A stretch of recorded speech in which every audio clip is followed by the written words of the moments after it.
Here's a story that caught my eye from a news organisation, a media organisation that is one of the new ones that has, I think, broken out in response to the woeful inadequacies of our mainstream news media, that are more interested about propagandising towards you and telling you what to think than how to think. And I think one of the best examples of new media in the country is an outfit called Chris Lynch Media out of Christchurch.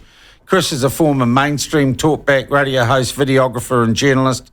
And he set up Chris Lynch Media, and it's one of those, and I really like this outfit. It does one of the best jobs of covering what is an incredibly parochial little news and current affairs market, being Christchurch and its environs. And Chris Lynch Media does a great job keeping people across what is happening in Christchurch and thereabouts. And I watch it and I subscribe to it and I watch him on his platforms. And a story that really concerned me and amazed me the other day about the Selwyn River. And well, let's get joined by Chris Lynch now, and he can pick it up there. Chris, how are you? Happy New Year to you.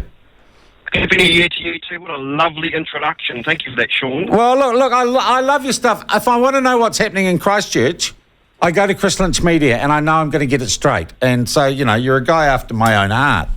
But this story, man, I'm a dog lover, and I know you are too. Tell us about what's happening in the Selwyn River. Yeah, it is pretty bad.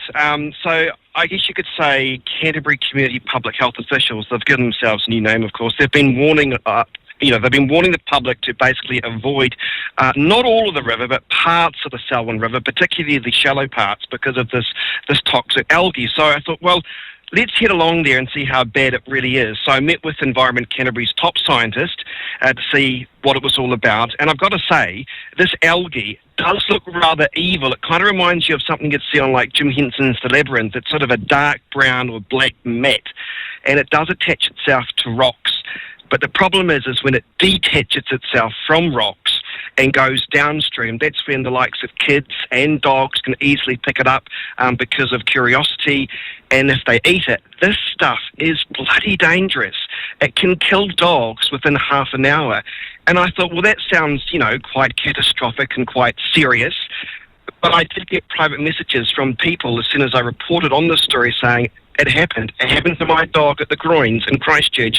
It happened to my dog in the Selwyn River 5 years ago. So this stuff is pretty nasty.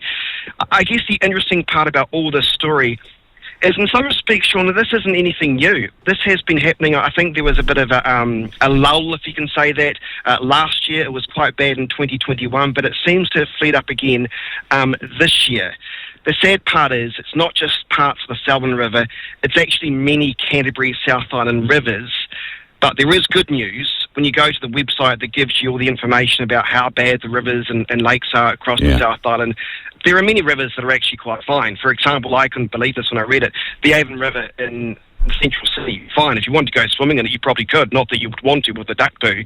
Yeah. But in some respects, it's sort of half a dozen, one or the other. There are plenty of rivers and lakes in Christchurch across Canterbury that are actually fine. But I guess the main concern for me is, as a dog lover, is I don't want my dog going into the Selwyn River, particularly those shallow parts.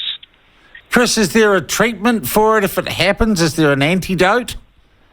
No. That's the problem. There's no real antidote other than the fact that if your dog comes into contact with this stuff and ingests small amounts, what they say is, get the hell of your dog, get it to the nearest vet. I mean, that's how serious it is, and they can give them intravenous lines and that sort of stuff and fluids to try and help them. But you're right, there's no antidote, and that's the concern that I guess public health officials have, and that's why they are putting out these warnings. Yeah. Chris, is it climate change? I just want to check that it's not Fonterra or Genesis Energy's fault, that there won't be a Supreme Court case about this. Oh, yeah, that's a good point.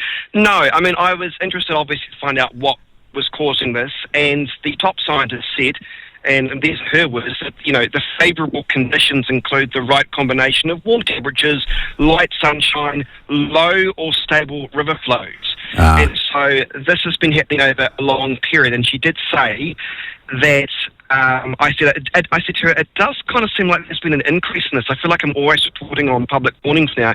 And she said that's because the testing has become more rigorous and we're doing a lot more testing in the last 10, 20 years than we've ever done before. So she was putting it down to more testing and, basically just testing this stuff every month, see how far gone some of these rivers and lakes are. Okay, Chris, so for public information for the good dog owners of Christchurch and people passing through, what are the riskiest places, the places you shouldn't take your pooch?